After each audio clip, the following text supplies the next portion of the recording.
हमें एक बार फिर से वही सीन दिखाया जाता है जहाँ पे लुलु के तीनों भाइयों को लुलु की चीख सुनाई देती है।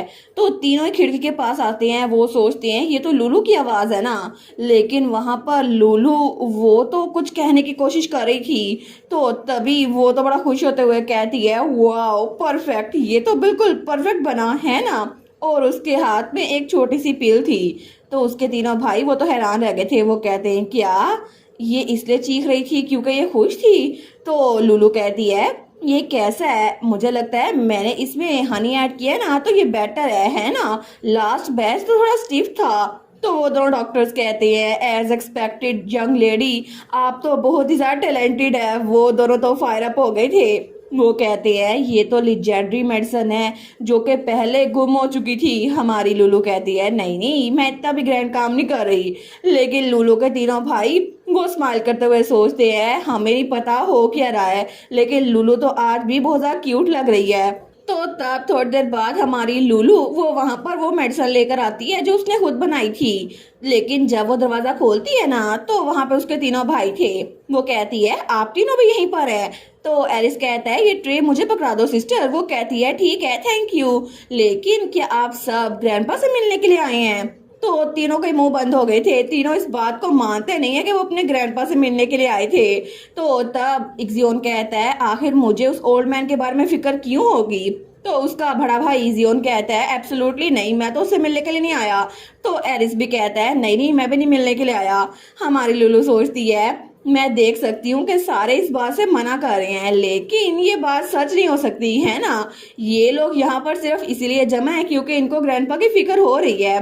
तो तब इक्सियोन कहता है ये मेडिसिनल ब्रू जो तुमने कल मेंशन किया था, क्या तुम ये खुद बना कर लाई हो? लेकिन ये कैंडी जैसी चीज क्या है? तो लुलु कहती है ये तो मेडिसिनल पील है जिसको गोंगजीडन कहते हैं। तो अगर आप लोग को ये पसंद है तो आप लोग के लिए भी मैं बना दूंगी, इससे एनर्जी रिस्टोर होती है। मैं आप लोग के लिए भी तीनों के लिए बना कर लाऊंगी। तो उसके तीनों भाई सोचते हैं ऑनेस्टली हमें अपनी एनर्जी रिस्टोर नहीं करनी, लेकिन हम तो क्यूरियस है कि लुलु अपने क्यूट से छोटे छोटे हाथों से ये कैसे बनाएगी। तो तीनों उसके पास आ गए थे और तीनों ने उसके हाथ पकड़ लिए थे। तो इक्सियोन कहता है इससे एनर्जी रिस्टोर होती है। तो एरिस कहता है मेरी छोटी बहन कितनी स्मार्ट है ना। तो इक्सियोन कहता है तुम इसको कैसे बनाती हो, क्या हम लोग मिलकर बनाएं? हमारी लुलु कहती है आप लोग इसके बारे में क्यूरियस हो रहे हैं, लेकिन आप लोग मेरे हाथ क्यों पकड़े हुए हैं? तो एरिस कहता है मुझे लगा था मैं फाइनली अपनी छोटी बहन को डॉन फेस्टिवल के बाद वापस ले पाऊंगा, लेकिन तुम तो हमेशा बिजी होती हो। तो जियोन सबसे बड़ा भाई भी कहता है मेरा लिटिल सिस्टर टाइम का डेली डोज वो भी बहुत ज्यादा कम हो गया है। लुलु कहती है आप तीनों क्या बात कर रहे हैं, हम लोग हमेशा इकट्ठे तो रहते हैं, हम लोग खाना इकट्ठे खाते हैं, उसके बाद हम लोग तो वॉक के लिए भी हर एक दिन जाते हैं। एक भी दिन नहीं गुजरा जब मैं आप तीनों के साथ वॉक पे नहीं गई। और तब वो सोचती है मैं तो डैड के साथ भी वॉक पे जाती हूँ, लेकिन तब वो दोनों कहते हैं ये काफी नहीं है। तो जियोन कहता है ये तो बिल्कुल ऐसा है जैसे हम पोरिश पे जिंदा रह रहे हैं, खाना खा नहीं रहे। तो इक्सियोन कहता है कॉटन कैंडी मैं उन लोगों से डिफरेंट हूँ। हमारी लुलु कहती है किस तरह? तो वो कहता है मैं ये तुम्हारे लिए कर रहा हूँ क्योंकि अगर मैं 6 दिन तुमसे ना मिलूं ना तो तुम्हें बुरा लगेगा है ना, इसी वजह से। तो उसके दोनों भाई कहते हैं इस बात का क्या मतलब हुआ? लेकिन लुलु को बात समझ आ गई थी। वो सोचती है ये बात तो मैंने 5 साल पहले इससे कही थी ना, लेकिन ये मत बताना ये यही लाइन दोहराने वाला है, क्योंकि वो क्रिंजी लाइन जो मैंने स्टार्ट में इक्सियोन से बोली थी कि अगर 6 दिन तक मैं अपने भाई को ना देखूं ना तो मुझे कुछ होने लग जाता है, और इसी वजह से मैं अपने भाई को प्रोटेक्ट करना चाहती हूँ और वो भी मुझे प्रोटेक्ट करेगा। लेकिन वो सोचती है मुझे इस बात को भुलाना था। तो उसका भाई अभी ये बात अपने दोनों भाइयों को बताने लगता है, लेकिन लुलु कहती है नहीं नहीं पेशेंट को रेस्ट की जरूरत है, मुझे लगता है मुझे ग्रैंडपा की कंडीशन को चेक करना है। तो ऐसे ही मजाक करना बंद करो, यहाँ से बाहर निकल जाओ। तो इक्सियोन तो हंसने लग जाता है, लेकिन हमारी लुलु ने तीनों भाइयों को बाहर निकाल दिया था।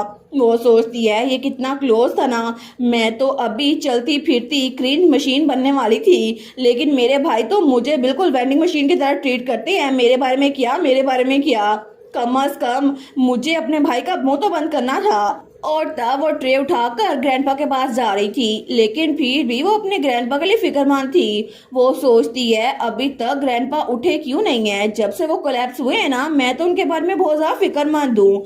मैंने अपनी एबिलिटी का भी इस्तेमाल किया है, लेकिन फिर भी उनकी हालत, वो कुछ समझ नहीं आ रहा, वो होश भी क्यों नहीं आ रहे। तो तब वो अपने ग्रैंडपा को वो मेडिसिन खिलाने लगती है। वो सोचती है प्लीज जल्दी उठ जाए ग्रैंडपा, क्योंकि अगर आप नहीं उठे ना तो मैं बहुत बहुत ज़्यादा सैड हो जाऊंगी। और तब उसकी आंखों में आंसू आ रहे थे, लेकिन तब लूलू अपने ग्रैंडपा के पास ही बैठ गई थी। वो कहती है अगर आप मुझे अब छोड़ के चले गए ना तो मैं आपको कभी माफ नहीं करूंगी ग्रैंडपा। लेकिन तभी दूसरी तरफ हमें स्पिरिट रेलम का सीन दिखा जाता है। तो वहां पर ब्लैक एंड व्हाइट फूल थे और उन सब के दरमियान उसके ग्रैंडपा भी खड़े थे, लेकिन तब वो बिल्कुल अकेले थे, उनके साथ कोई भी नहीं था। और तभी पीछे से उन्हें किसी की आवाज आती है, डैड। तो ग्रैंडपा जब पीछे मुड़कर देखती हैं, वो कहते हैं इनिस क्या ये तुम हो? और वहां पे उनकी बेटी थी जो कि खुद भी ब्लैक एंड व्हाइट थी। वो उनकी तरफ हाथ बढ़ाते हुए कहती है डैड क्या आप मेरे साथ नहीं चलेंगे?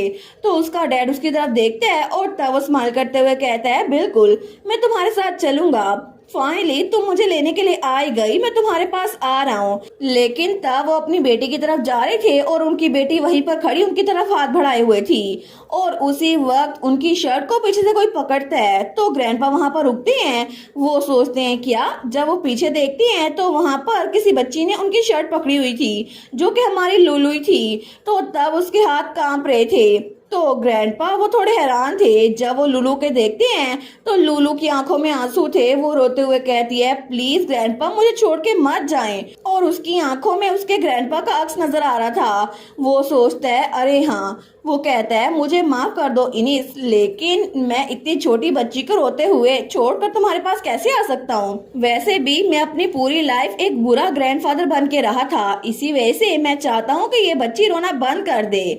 तो प्लीज मेरा इंतजार करो, मैं तुम्हारे पास इवेंचुअली आ ही जाऊंगा। लेकिन तभी वहां पर जैसे कुछ क्रैक हो रहा था, जैसे शीशा टूट रहा था।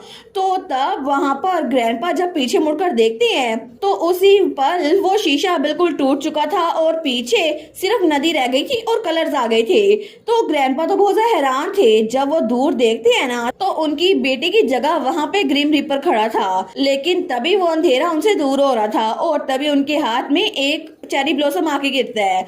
वो सोचते हैं लुटीशिया, लेकिन तभी उन्हें आवाज आती है आखिर आप वहां पर क्या कर रहे हैं, जल्दी करें और वापस चले जाएं। तो ग्रैंडपा तो बड़े हैरान होकर अपने पीछे देखती हैं और इस बार वहां पर सच में उनकी बेटी खड़ी थी इनेस।